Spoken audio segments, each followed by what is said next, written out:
and welcome to another Third Aged Reforged. My name is Cadam Fodder, and it's been a little bit of a while since I last came and joined you. I have had other things going on, but you will see me in some of the latest scenarios, which kindly J Monster or Jordan, however you prefer to use him, will have me in them. Today I have for you a custom scenario made Sin of the Dark Cloud called DURIN'S Pass. I'm going to highlight to begin with, this was the very first attempt of DURIN'S Pass, and this was kind of a tester. It is not meant to be close, it is meant to be cinematic, and so please, when it comes to indicating whether this was a close battle or not, or how fair it was for one side or the other, please be aware it was not intended that way. I'm also going to caveat that there is a lot of units on the battlefield. You can probably see them all lining up in the background, so quality may be slightly low. And there's going to be a lot of browns just based on the map. So you can see here that the Elder Reaver is quite hard to distinguish just because of the colours. But this battle does begin very quickly, so I am going to just run through the army compositions whilst paused. So hopefully that's going to be okay. And we'll just get down to it. So, starting with Sin of the Dark Cloud, he's playing the Woodland Realms, and he has some Elder Reavers Missile Cavalry. They do have a little bit of a Silver Surfer flags for the time being, while we still wait for the release or the next patch. He has there some King's Royal Guard as well, making up his cavalry force, with some Pathfinders. You can see them there. They're all very similar in sort of stylization, so I won't spend too long on them. And he's got a good number of Pathfinders, certainly isn't short of them. Supporting him here, we will also have Hung Lo. He will be playing as Dale. He has some Dalian cavalry, some nice light cav there, sort of in his front lines, and supported by myself playing as the dwarves with the unlaw-friendly war goats there. You can see them all there perfectly. I will just let you see for Dalian cavalry, because we don't get to see these guys as often compared to sort of the earls of the past. So you can see just there alongside them. There with the spears. My forces then will be mainly taking the brunt of the front line. So we've got the Sons of the Fallen here with their sort of Spartan designs. We're backed up with some Ironfoot spears. Follow alongside that with some Sons of Durin and some Ironfoot guards. So pretty standard dwarven force, you can see. There they are with their big bushy beards. Extra bonus points if you know where the bushy beard reference is from. Put it with some crossbowmen you can see there at the back. And I've got some Dragon Slayers on either side, I think flanking a unit of Orc Hunters. Now, I know I've given them a lot of trouble in the past, mainly just because I prefer the crossbow unit, but they are very good for their value, and they got some nice range on them. So I got some Khazad-dûm Reclaimers, so some nice axe throwing units there. And you can see at the back I do have a couple of more reserve war goats and the Hammer Guard, which is my general's force. Up on the hillside I also have some Blacklock Engineers, a fantastic crossbow unit. You see them there with their stylized horned helmets, and I have a catapult supporting that. Oh, and I even have some additional guards at Khazad-dûm. My apologies. Hung Lo has some dismounted earls, you can see them here. With some spearmen. That's the one that rolls back there, so we'll keep going up the hillside. He has some Dalian paladins, which you've probably all seen by now with these giant sort of maces. He has 2 units of those, followed by some swordmasters, which I think are fantastic. I'm really pleased to see how the swordmasters have been able to survive all the updates that Dale have had. I think they're a great unit. I think they're really nice touch for the faction themselves.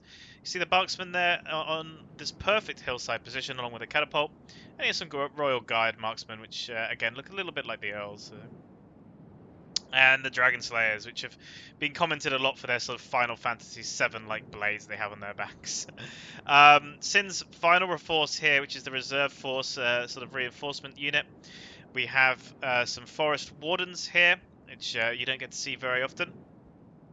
They sort of make up the bulk of his front line for his additional shock troops. Followed by some Royal Guard, 2 units there. As many of you all know, they're just as good at melee as they are at range. Elder Royal Council, he's got some Palace Guards, so he's got a very strong force back here, and he's got a good number of missile units, because he's an Elven faction, backed up with some heavy infantry. Just scoot it over now to join the Undeads. Oops, went slightly undead. Sorry, evil factions of Gundabad. So we have Apollo here. He's got a number of Orc Band Spearmen, which are going to be taking sort of the initial hits here. A lot of Goblin Band. We have some Orc fellas here from Recrus. He's got some Maulers as well, backing them up. And again, mainly Maulers in his force. He's got some Halberdiers, some Snow Trolls, and he's got his Gundabad Guard and Witch Realm Hammers, which is his more elite units here. He also has some Urks of the Black Mountain. As for Apollo, he has a very similar army, large number of Maulers, a few fellas, some Halberdiers here, which are already on the move, some Black Urks, some Gundabad Guard. I think he probably also has some Witch Realm. So it's a mirrored army, basically, between the two. They also have some additional reinforcements. These will arrive after about 10 minutes into the battle. So we've got Sakor Mighty. Here's a number of Maulers as well, which are Witch Realm Scourge Raiders, with some Black Orcs of the Mountain. He's got a number of those Scourge Raiders, actually. It looks like about 4 units. Some Witch Realm Pikemen, some Hammers, some Borg's Champions, some Trolls of Gundabad with the wonderful horns on their heads. And he's also supported by Untamed Wolf, who many of you remember who've been watching us for a while or in the past through some of Pixie's videos. He's been one of our staples previously, and he's come to join us again today, coming back from a small sabbatical, one might say. So he's got some champions again. I think he's a mirrored unit, an army to what we had before, so I'm just going to check. He's got some Guardians of Caragdum. I guess go and... Yeah, sorry, Cardum. I always... messed that one up, unfortunately. You can see them there with these wonderful shields. He's got a number of pikes. And the very final army here, I think it's pronounced Noxinu?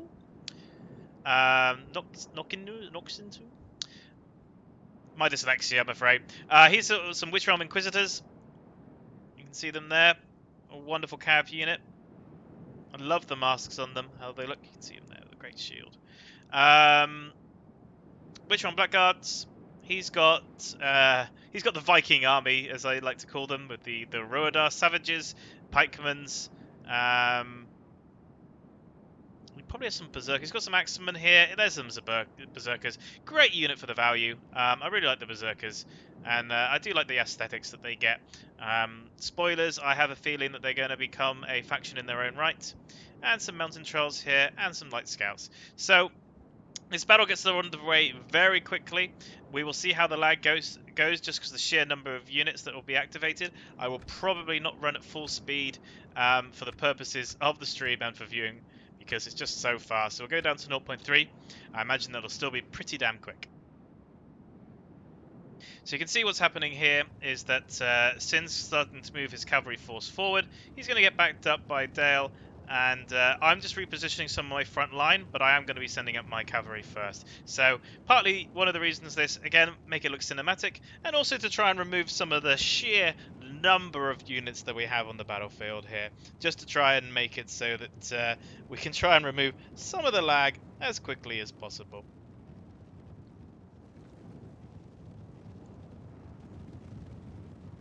You can see them here, sort of. Sin's going to get a good charge off.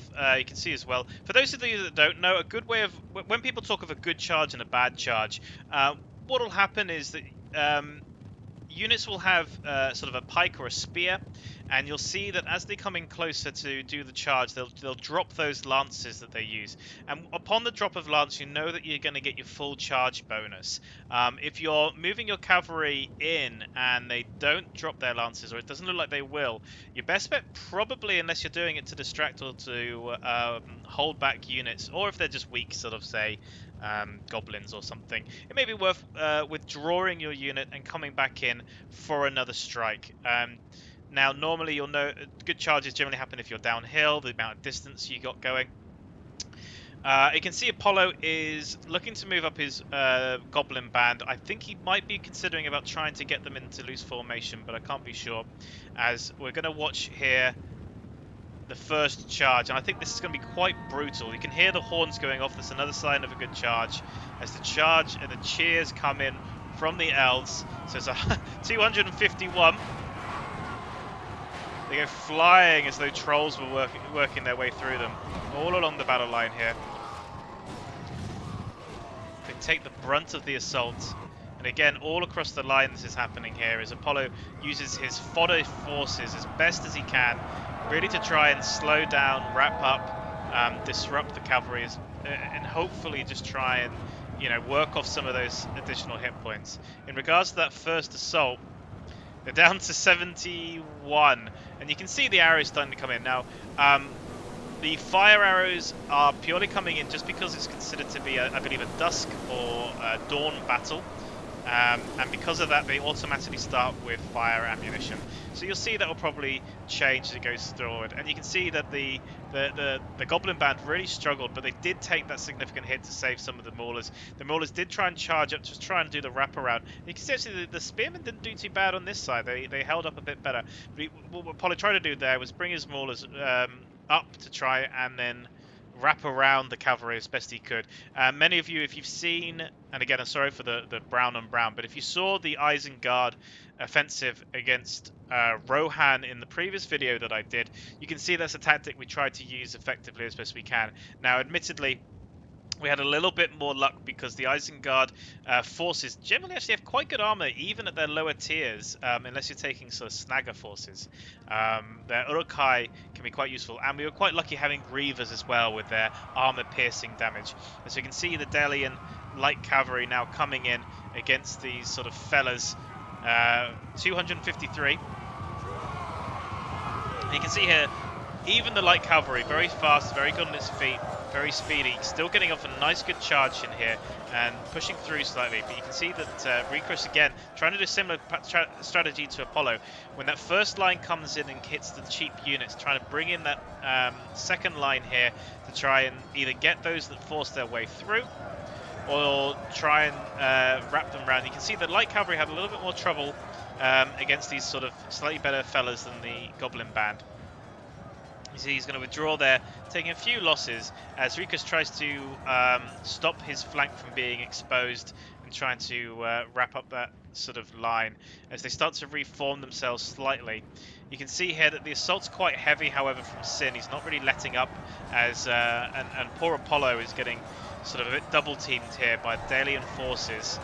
Although I would say is that Dalian's light cavalry struggling a lot more than Sin's elite sort of elks that he has here with their additional armor and their additional health, forcing his way in deeper into these lines from Apollo, which partly one of the reasons Apollo is doing a counter charge is again trying to get a little bit of a bonus off against them, and partly as well is that he's hoping that he can, I believe, again I can't talk for him, but I believe he's also trying to make it so that Sin isn't getting as good of a charge off because he's not getting that distance for a run up as well. So he's coming up to meet him. You can see they are starting to drop a few one on here. Mainly they're being most successful against the Dalian cavalry. You can see that my war goats slowly making their way up as Sin continues to work along this line, especially the line that was struggling a little bit in the sense that Dale's forces were getting chewed up. Another good strategy is actually Rikus is using this sort of terrain to his advantage. So you can see here that Hunglo's charging into the center because of how the way that the charge works from the cavalry. And they're actually charging into where the rock is, which is really making it difficult for him to hit these rear lines when he gets the charge bonus. What he wants to do is charge and keep pushing through. But quite rightly, Rikus has realized that he's got the terrain here and the rock, which will actually bunch up these forces here and help him with the attack. Sin's units, however, still being devastating. As you can see that actually the cavalry that Sin's bringing to bear is quite overwhelming, extremely challenging for the forces of Gundabad to deal with.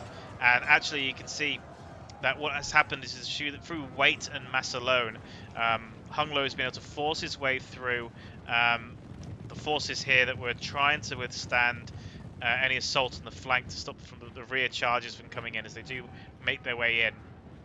And the war goats now lining up to also assault these orc fellas, so it's not going to be a good day for them, I'm afraid. We'll see how my first sort of goat charge goes.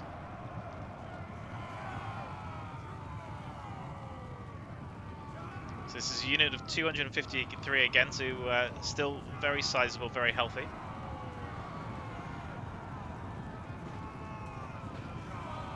You can see here, these are the forces that are probably being re-maneuvered to try and support that flank. As that charge comes in, now the Rams, unsurprisingly, are very good at ramming. So watch the numbers start to drip down there, below 200. I don't think I'm going to get the same kind of charges that Sin has, but I might get them down to 115 now. They did pretty well, actually. I think I was hoping to get a little bit more, especially when some of Sin's charges were taking entire units down to roughly about 80 from 250.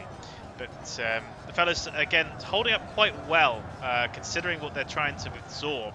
The fellas, I'm quite impressed with what they took, especially when you compare them to things like the Goblin Band, which admittedly I know that they're a cheaper unit, but still. Could have been a lot worse for them. This is a more depleted unit, which is backed up there with some heavy infantry, but they're just working their way through into his second line. Really unlucky there for Recris, and not a lot he can do about it. He does have his halberdiers here. Now, people will probably ask, why isn't he bringing his halberdiers forward? Now, unfortunately, halberdiers aren't as good against cavalry as you might think. It is a slight misnomer, and actually you can see there's a rear charge, fantastic rear charge from hung low into the backs of the halberdiers. They're not actually as good as you might think against cavalry. I know a lot of people will probably, if they were controlling cavalry, not charge halberdiers, and I know a lot of people who had halberdiers might use them against cavalry, but they're not actually as fantastic as you might think. So you can see here from the battle lines, again, apologies for the brown on brown, but you can see that what's happened is they've condensed themselves forward. They're trying to bring themselves up, trying to get those additional ranks. Now, partly what they want to do, as you might think, that's a bit strange to have so many ranks on each other, because won't that make the charges come in and damage them further? Partly, but I think it's also they want that reinforcement unit in the next line to then charge through and help chop down the forces and the cavalry once they've finished their charge bonus and once they finish pushing through. It allowed them to get any of the stragglers that made their way into the deeper lines, but it would also allow them to try and wrap them in and lock them down into melee, which right now they're being slippery, especially Sin's units. Which Apollo is going to try and get around with some of his more depleted forces. Here come the spears again, trying to slow down. Now, one of the strategies which Apollo is trying to use, and unfortunately it doesn't just pay off just there as much as I think he'd hoped, is you can actually use those depleted forces quite effectively against cavalry. And by that what I mean is, if you see that, for example, Sin here, he's trying to work his way into a more expensive unit. If you can take one of your depleted or cheaper units and have them charge them instead, I mean, that cheap unit probably isn't going to do very much, and actually it will slow down Sin's charge. It will stop him from getting a full charge against the more expensive unit, and the one that you're sacrificing might be fodder, and it might already be cheap, or it might basically be on its way out. But it can be a good way of disrupting charges, forcing the cavalry to basically struggle a little bit.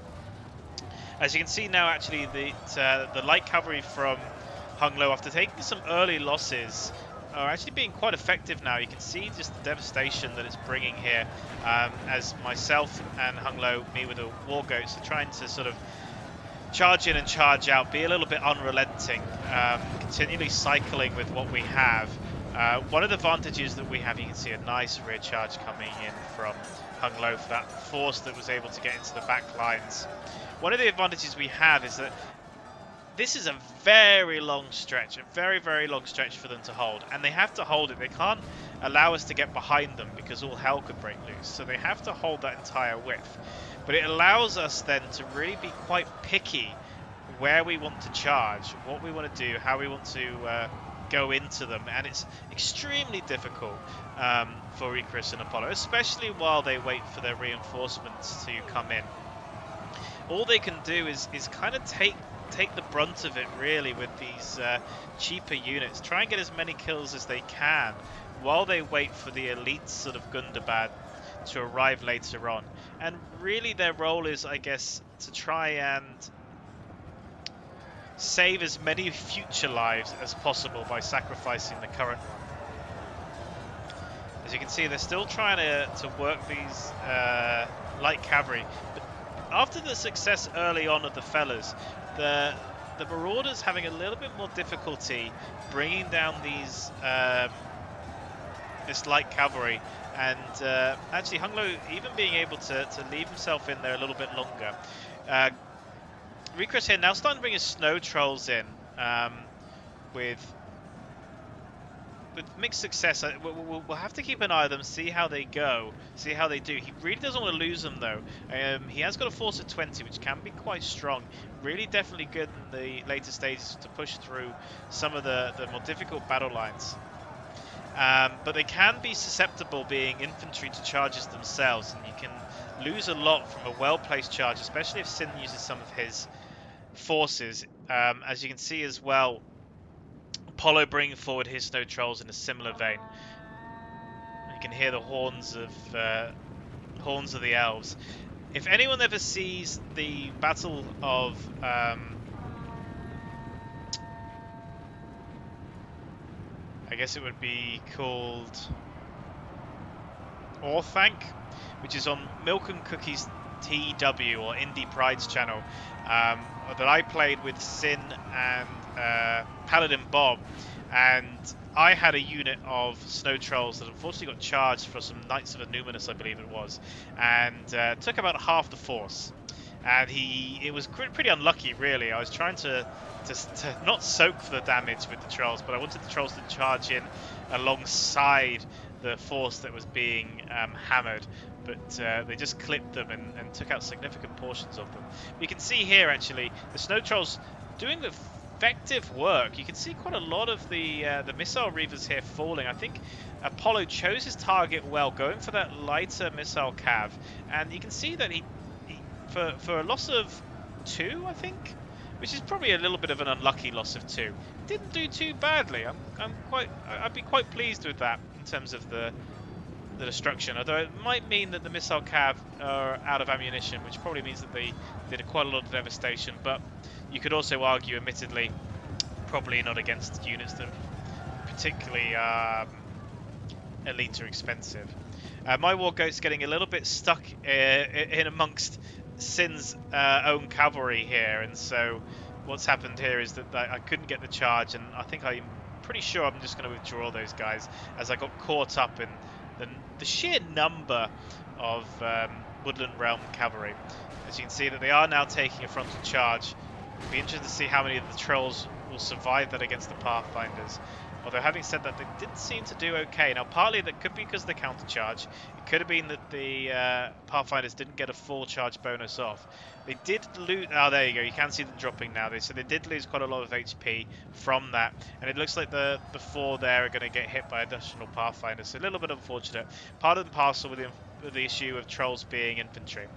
I'm going to start trying to move us back up now in pace, because the cavalry battle does go on for a relatively strong portion of the battle, at least in the early stages, until the reinforcements arrive and these get finished off. But you can see they're still having to build this long battle line, and it's getting more and more difficult as they lose more and more of their units. But the balance of power isn't shifting that much at this stage, partly because the expense and the cost of the cav, that each time they fell one of them, comparison to the unit's value that they have under their control, it's not paying off too badly. And also from a percentage and statistics point of view, the units that they are keeping in reserve make up the main bulk of any valuation that they've got. As you can see, the Sin working through these flanks now, charging into the sides.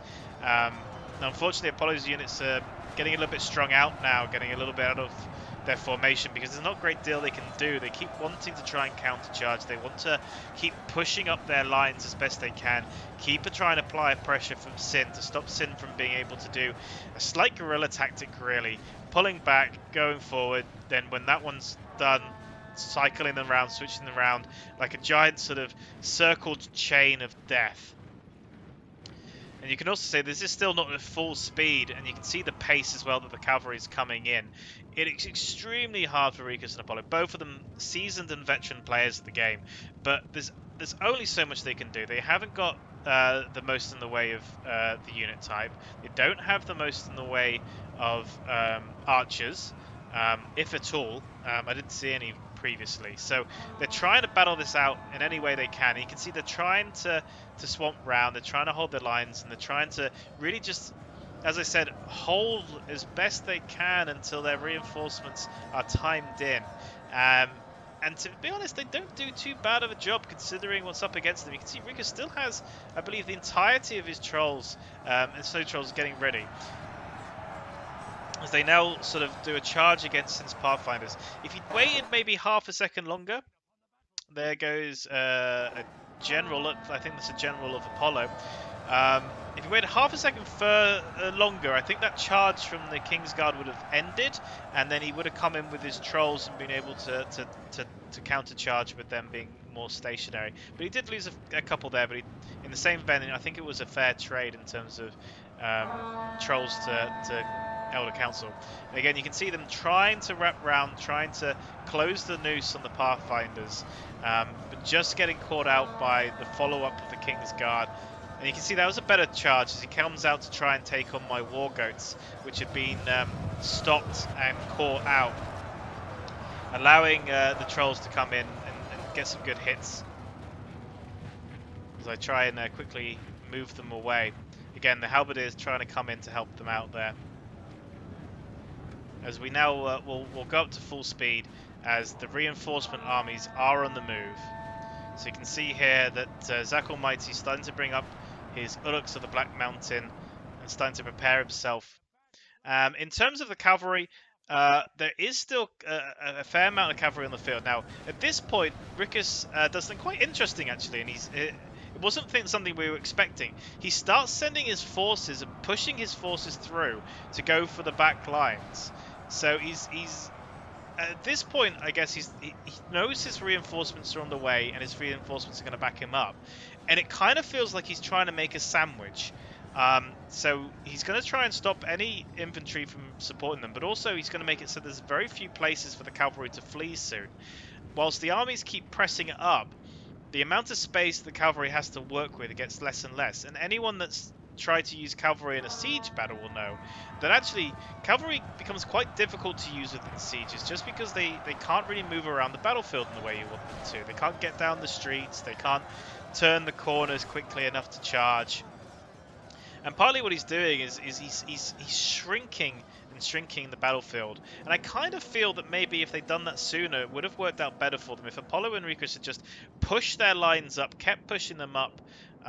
Now the problem was that they didn't want the cavalry to then break through their lines and be behind them, which is a fair enough point. I mean, rear charges from cavalry is a real pain, but they probably had enough units to maybe split themselves into two as well. So half their army together pushes up, and then the half an army follows on as a second wave, at least until the reinforcements came. But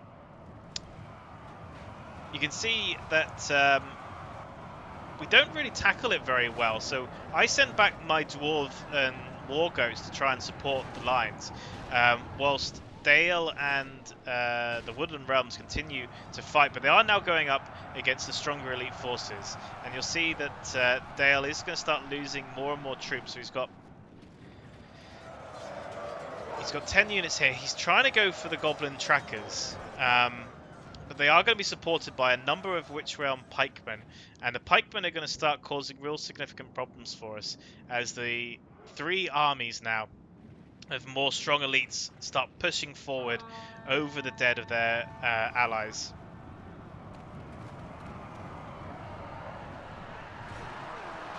You can see a really strong fast charge there from Sin, going for the archers again, trying to take out these sort of Goblin Trackers. Now, a few losses from the Goblin Trackers isn't going to matter too much. They do share ammunition, but I suppose what I'd say, the impact or the rate of fire will obviously lessen, and every round that a melee unit has to continue to swing is another round where it has a chance to kill. Whereas if you fired all their ammunition in a shorter space of time, then sometimes it can work out for the best. You can see though, definitely you can start seeing that the cavalry is becoming thinned a hell of a lot more. We'll just come over here. You can see that Dale is going to start putting in his Earls to support, and you can see that my lines are buckling slightly. So I have some spearmen here trying to hold this line, but the weight of Gundabad Guard are coming in and they're really trying to make a good push. It's not a bad opening assault, especially against the spear forces. You can see that we're trying to now launch some strong ammunition from the crossbows I have at the back, and I even have some Blackrock engineers trying to go for this main central bulk. But it's actually kind of interesting how far they've been able to make it. I even had to put in the Sons of the Fallen. I couldn't believe that I was going to have to bring the Sons of the Fallen in so early against the opening units as I start trying to rear charge these guys who continue to push in this blob. Now, one of the reasons he's pushing forward in the way he is, well, I mean, one of the reasons is he's probably got many, but the catapult he's concerned about up here, which could fire if he's a little bit too spaced. And if it does fire right now, it's got a risk of killing far more expensive units than his. But he has got his Witch Realm Hammers in here, which is what I'm trying to focus down with my crossbows. And also, the catapult on this side, if he fires over, he's got a good risk of killing the Sons of the Fallen. And I really can't afford to lose many of those, as they really make a backbone of this front line. As you watch them focusing this center. And it also means that we're being sort of drawn from two places. Maybe not the other guys, but certainly myself. I'm having to make sure that I keep an eye on the battlefield, which means I am making it so I'm not really watching my war goats as much. As you can see them here, these guys getting caught out slightly, just kind of not getting a fantastic charge off, not really pushing much forward in, and probably hanging around a little bit too long in melee with these guys for really no real reason. And you can see that they get caught up here and trapped. As the Earls start moving around, a lot of the cavalry is now being shot by the Goblin trackers. You can see there's the sheer number of dead, and you can see mainly the red uniforms of Dale, but you can see a lot of elves sort of popped in there. But you can hear the sort of the thunk thunk thunk noise of the goblins, which admittedly don't have the highest damage in the world. But again, if they can, the numbers of goblin trackers they have is working quite well for them. But unfortunately, I believe that is one of the so one of Blorg's champions. Quite an early death. It's a real shame because you can see that the units, it's not Zac Almighty's, because actually you can see that Azog the Defiler there, but I think that is an early loss for one of their generals. It's a real shame, but it's not this one because this one's full health. I believe it's here. It's Untamed Wolves on 31. So I believe that they lost it, which is a real shame because again they're not small. They got most of the units still there. So you can see the arrows coming in against these war goats. Now they are heavy cavalry, but the war goats do struggle slightly against arrows. They are susceptible to it. It's not a bad track. He does unfortunately get a little bit of friendly fire, but I think that's probably worth it. As I try and rush them out and then go into these goblin trackers, he has, however, lined up. I don't know if you can see them there. He actually lined up his pikes with them, and I didn't know. I couldn't see when I was charging in, just because of the way the map looks. And he's been quite canny here. So.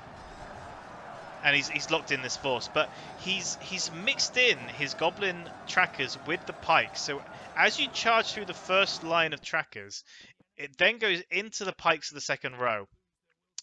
And then what he's done is he's got his halberds there to try and lock it in from the sides. But not a bad plan. Really makes people charge in head first into pikes. And you can see the champions didn't really lose that many from that assault either, as they finish off with the remnants of that dwarven cavalry. As we start being a little bit more risky with our units now, because as you see, the balance of power is starting to shift very heavily towards our favour, which isn't fantastic for the attackers when you know that they're going to have to assault a fixed location and go up against a number of catapults. You can see here I'm still buckling, I'm still being pushed back with the Sons of the Fallen in the front row, and unfortunately all by himself. There goes one of the forces of the Nazgul, but I don't know why he was all alone. But you can see, even with the Sons of the Fallen, this line is being pushed back by a very strong and very, well, I was going to say confident force of Hammerguard, but they are starting to feel a little bit differently with the rear charges coming in from the cavalry there as they start hitting quite hard into this rear force. But they have pushed. You can see this is where the front line was. And they've made sort of good ground against good strong units. As I start bringing in the Sons of Durin, like I'm really starting to think, goodness me, I've got lines of maybe 2 troops here. Thankfully, I'm getting some rear charges in from some very tired cavalry, which is really coming to support me. But I'm having to bring in the Sons of Durin early because the Witch Realm Hammer Guard doing really strong, really well, considering the opposition they're up against. I couldn't believe they were able to do that, especially because of the beating we gave them quite early on. Possibly slightly unfair. And you can see here, I got caught up in Hung Lo's Heavy Earls, didn't get the charge off like I wanted to, and actually Apollo turned around his hammers to come and try and counter-charge me as I came in. I didn't lose anything really from it, but it really just shows how it didn't pay off. As you can see, the scouts now coming in, which I'm going to try and head straight into. Really fast scouts, actually. I think the Rodar scout's probably one of the fastest cavalry. Don't know what the Gunnerbeth spearmen are doing. Probably still trying to catch my my dwarves. And I think it was quite a fair trade. I think I did pretty well out of that charge against them, but I think they weren't there to necessarily kill. I think they were trying to make it so that more and more of these units can come up. And now you can see that we can't really afford to have our cavalry out in the battlefield anymore, as Zach has just charged forward and pushed his army up, and it's a real strong threat. So we might be getting rear charges off here, but in a minute he's going to swallow us up as Untamed Wolf and again, Nokinsu maybe is the better way of saying it, is continuing to push his units forward.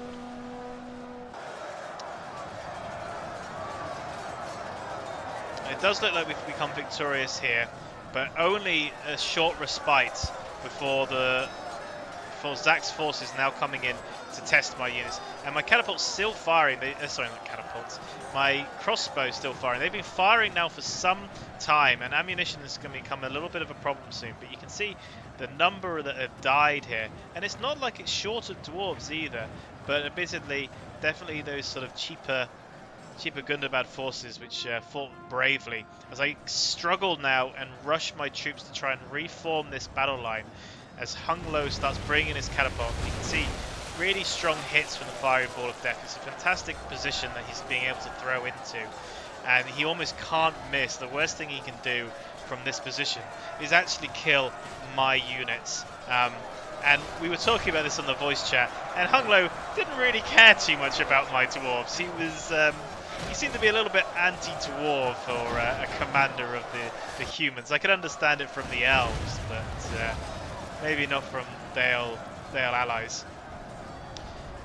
As you can see, Zach was trying to get his troops out of there. I think he knew the threat now of the catapult, and I think he was rethinking how he was going to spread his units out to not bulk them up as much. And now you can see that Hung Lo did bring his spears up into the lines to try and layer them on top of my spears to try and give me some additional support. I'm not short of units, but he has brought up some of the more holding the line units to try and get those spears a bit closer up. As Hung Lo gets a perfect shot on my dwarves, right in the Sons of Durin, right around the Sons of the Fallen, which thankfully I moved and shifted. But the Sons of Durin taking a massive catapult hit there, along with this line of spearmen, which I really could have done without. But now that the catapult is underway, you can see that they're repositioning themselves, they're reforming themselves. The savages get caught slightly off to one side as they come charging in now, swinging those axes. And it's quite a difficult sight for them, and it's quite a difficult battle for the forces of evil here, as they've just got layer upon layer. So even if they make it through these spearmen, they've then got Sons of the Fallen, which are then backed up by more spearmen, which in the back lines you've got the Ironfoot guard there. And already the Axemen feeling the pain a little bit, realizing they're going to struggle against such strong front lines. And the Dwarves aren't really much for shifting either. But they are bringing up the Axemen, who are getting good throws off. Now, either they got rid of the ammunition, in which case I apologise when you saw maybe the last throw. But actually, the Axemen definitely probably doing quite well. I can't see many fallen from that. They may have done better going for, well, I was going to say maybe go for a non-shield unit, but actually all of these have a shield in some form or another. But definitely worth trying. Javelins are underutilized sometimes, I feel, partly because they're hard to get into positions to throw, and sometimes that people kind of, they're seen as a bit of jack of all trades, really. They can be good in melee and they can have a little bit of range, but people kind of prefer to have a bit more specialization at times. But I do think javelins are good. I do think they have their place, especially skirmish cav that use javelins. They generally have extremely high damage, and they're still cav at the end of the day as well if you find the right unit to charge. As you can see, more and more of the savages coming up. So the savages are really taking the brunt now. The evil faction sending in their human sort of slaves to take on the assaults, take on the damage as the pikes start coming forward. I'm not sure if we'll see the berserkers just yet. I think they'll probably save the stronger berserkers for later. But you can see there's the constant fire of arrows, especially coming from the Daily and the marksman, who almost it's impossible for them to miss as the catapult starts trying to pick out targets further towards the back and the trolls making their way forward. And it was very early on at this point we kind of realized that one of the changes that we should consider among many is giving the attackers maybe 2 catapults, balancing out the catapult numbers that we have with theirs, because a catapult on the attacker's side would be really good at clearing off these hillsides and pushing through some of these elite forces that they come up against for the reinforcement troops. As the trolls now coming in to try and push the line. So the one downside is that I think that they are maybe pushing a little bit too heavily where the Sons of the Fallen are positioned, which is at the centre, holding that strong central line. I think that what would be better for them is actually, as another shot comes in, what would be better for them is trying to push this line here, trying to use the hillside as a bit of a protection and make it more difficult for the catapult to get a shot. Or consider the far line where, again, they might be able to wrap around and come into the sides. As the pikes continue to move their way forward and start lining themselves up. But the pikes are, again, like everyone else, getting shot down heavily as the catapult shots trying to come in for some juicy hits. I asked Hung Lo to maybe redirect his catapult slot slightly as he was causing me a little bit of problems about how close he was getting. So we just zoom in here and we can see that the poor mountain trolls, they're really struggling. I think they also get updated to a more elite troll unit as the mountain trolls are now probably a little bit easy to remove off of the battlefield. Sons of Durin, they're still fighting strong, still not losing too many. They're a fantastic unit. If you can ever get the opportunity to take them into an army you have, definitely worth considering. They have lost the majority of their spear unit that they were covering and supporting, who have fallen now and then. As you can see, my catapult now coming in now. My catapult is up on the bridge line here.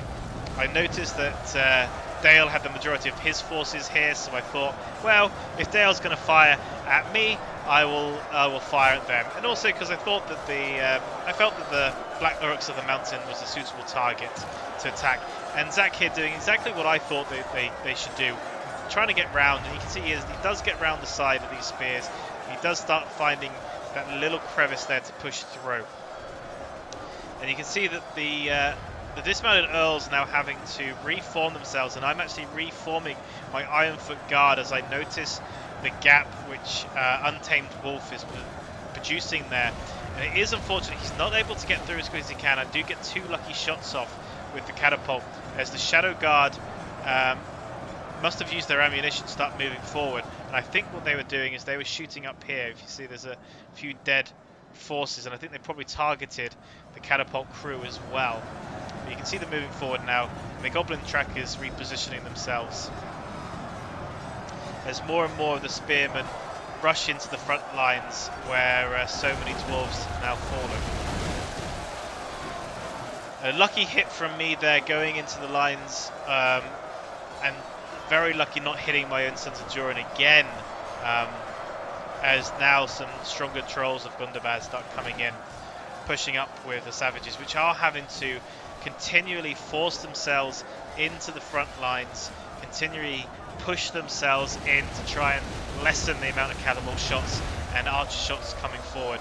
And you can see actually that the Wounded Realms now taking up the position where the marksmen from Hung Lo were. So the marksmen from Hung Lo probably out of ammunition now, just from the amount of time they've been firing, and the elves now reposition themselves on that hillside. So really, really bad day for the forces of evil. A lot of my ranged units now running out of ammunition. You can see the orc hunters here with their axes, trying to battle away in the front lines in their chainmail and sort of winter mark cloaks. And the balance of power now definitely heavily in our favour, definitely pushing away from the attackers. And it's not anything the attackers have or haven't done. Partly, I mean, you could suggest that they could consider pushing and using their weight and numbers a lot more and really hoarding their way through the lines.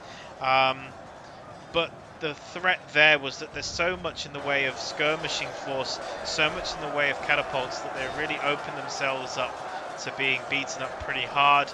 And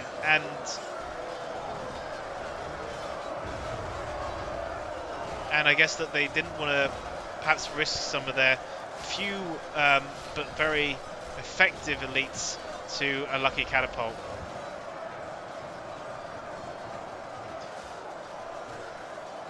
As you can see that now the goblins are now trying to fire into this sort of mass at the front lines. You can see some of their shots coming over, especially going for the marksman here, which ran out of ammunition.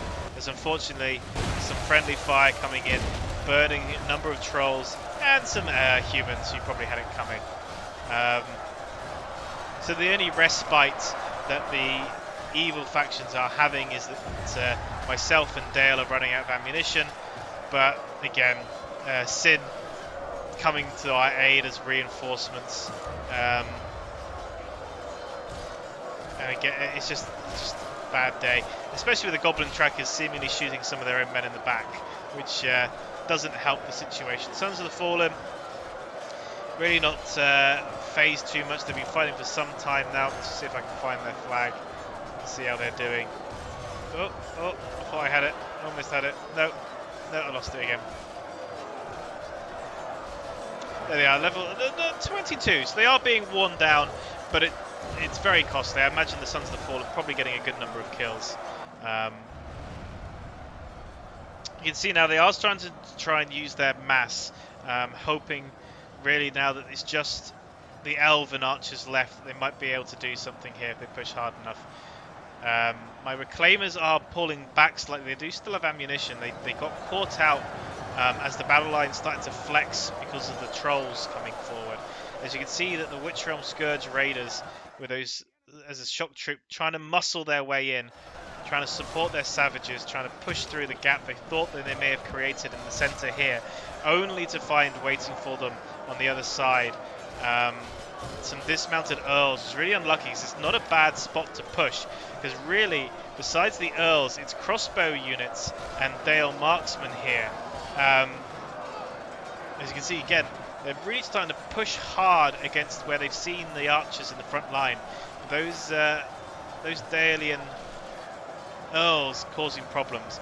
As you can see, the paladins now having to be brought in. So every time they feel like they're starting to make ground or they're pushed through, another sort of very strong unit getting pushed into there, and it must be quite disheartening for the attackers to see the paladins coming forward as they make some really good head ground and motion. And you can see I've even had to put forward my Dragon Slayers into the front lines, who were in reserve previously. So they are starting to kill forces. They are starting to push units down. But just as they start to gain traction, it kind of pulls away from them. And again, it's nothing that they're not doing as an attacking force in terms of their strategy. But you can see that as they start feeling they're going to get somewhere, they start feeling, yep, those lines are getting thinner. We're starting to work our way through. And then the elves arrived, and the reinforcement elf unit just came, and they were, and it was like, right, so we took out sort of 2 armies worth here, only to find another army waiting for us. So again, this isn't designed so that it was going to be balanced from the off straight away. We do know some changes, like giving catapults to the attackers, but it was also meant to be very cinematic. The players were playing to their best whilst trying to make it look effective and look good for the live stream, for then the carryover to YouTube. And what I would say is, from a defender's point of view, this battle was not complex in terms of the positioning. So if you ever want to maybe use this scenario when it gets released as a good way of training new players. It's another good way of doing it. The variety of units is quite high. The positioning shows allows you to have time to try different things like the cavalry, to the range, with the skirmish, to using catapults, to using defensive positioning and terrain. So one thing you could use is if you have a number of new players and you want to teach them or you want to coach them, this could be the scenario for you, especially since because the strategy and the tactic of the attackers is limited in some respect. You could even do it where you coach your friend against the AI. Now, it's generally not advised to do that with the AI because the AI are generally pretty stupid, but for a force and a strategy and a battle where weight of numbers is one of the key parameters, as you can see the Axemen are now throwing again. Literally stopped to go charging in. No, they're repositioning themselves. Weight of numbers is really the main strategy. It might work, it might be effective, it might allow you to sort of see some new things, try some new things. And you can see there that the Axemen, the reason they were withdrawing their javelin force is because of the shots they were taking from the elves. And you can see I'm moving crossbows forward, and I'm moving my general's unit in, trying to take on these snow trolls. At this point, we've realised as the defenders that we're in a pretty strong position. We've probably got this in the bag, and we're starting to do things a little bit more hastily. As you can see, that we start just charging in forces, charging in units, purely to show how they would look. I also have to say, if you've never seen the Hammerers are a really fun looking unit. I love the way they have this sort of copper or bronze sort of highlighting on their uniforms. Very effective cav unit as well. If you ever see them on the battlefield, be far more worried about the Hammerers than about any Dwarven goat units. Just because the sheer mass of them means that although they aren't, say, a large unit, they generally start with about 20, I think, 21 with the general maybe. Their mass makes them really deadly, really effective, and they can hold out very well in prolonged melee for a cav unit.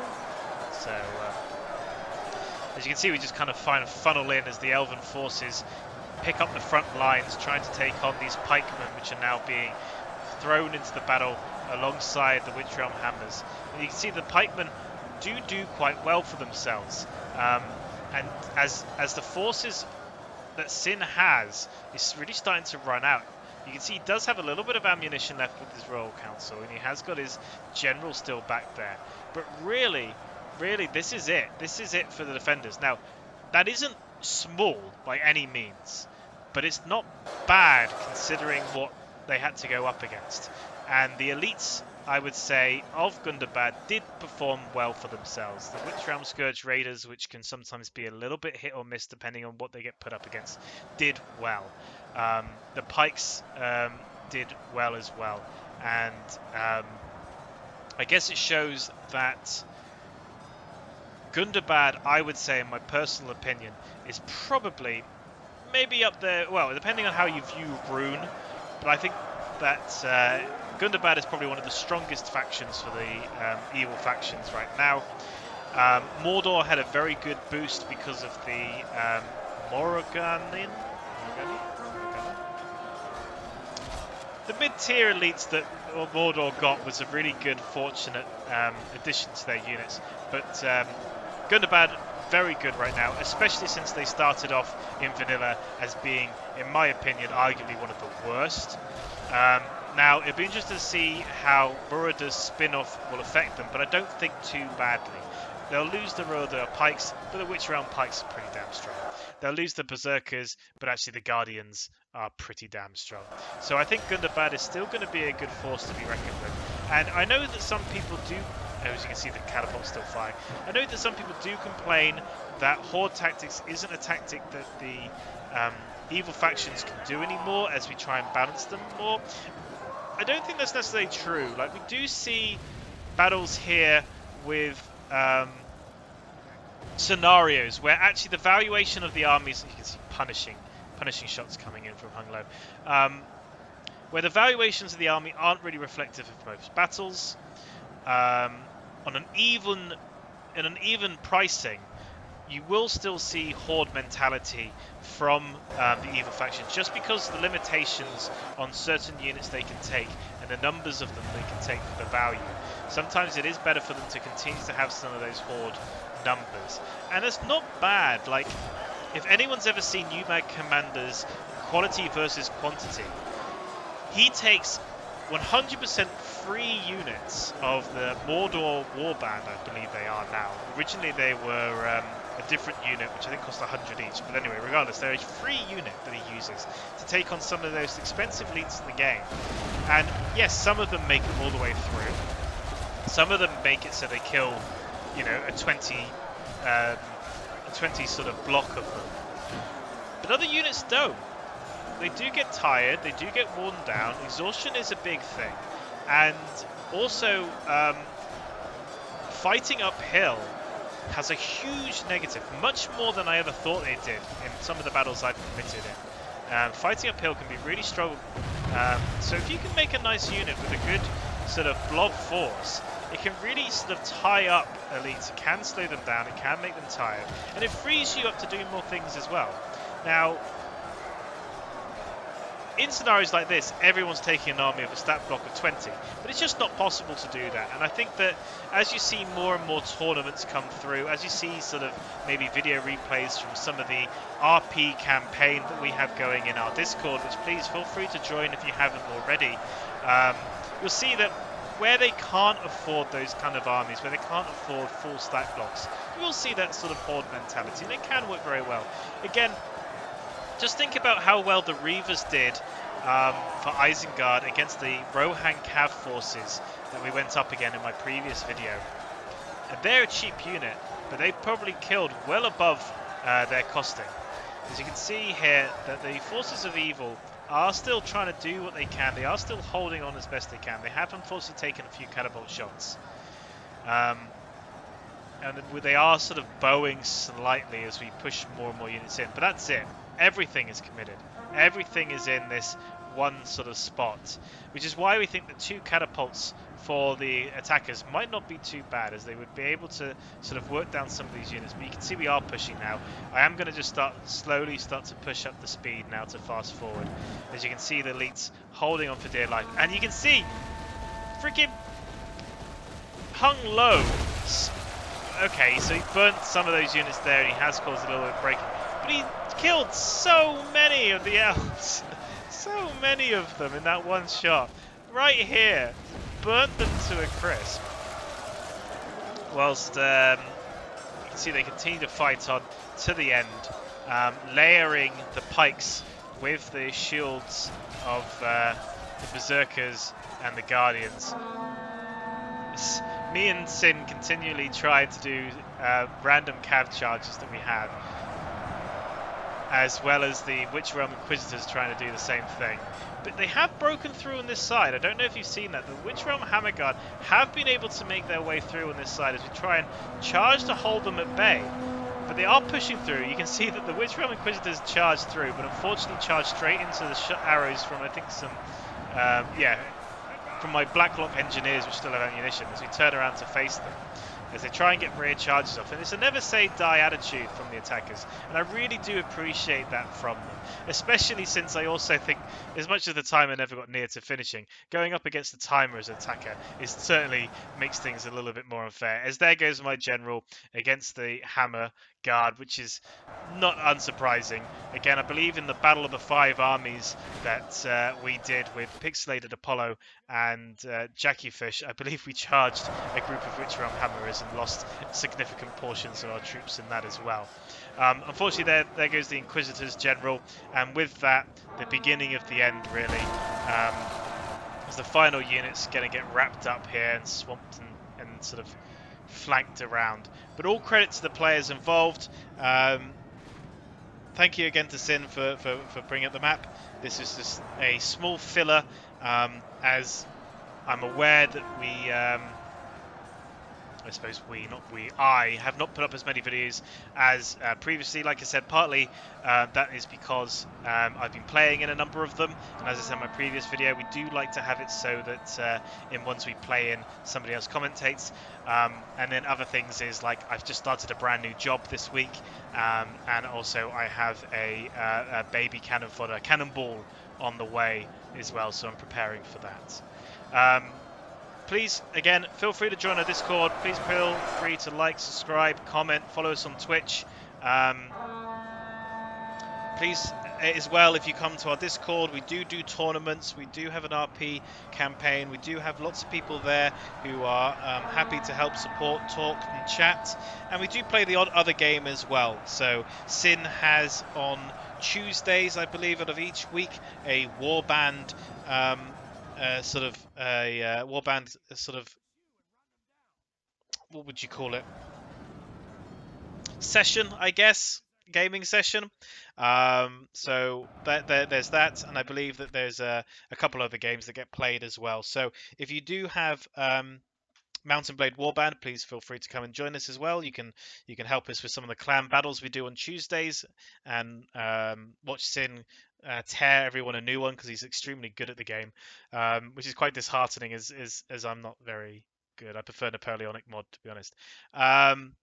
Here's the final scores. You can see here that the L's really doing well. We'll look into their stats in a moment.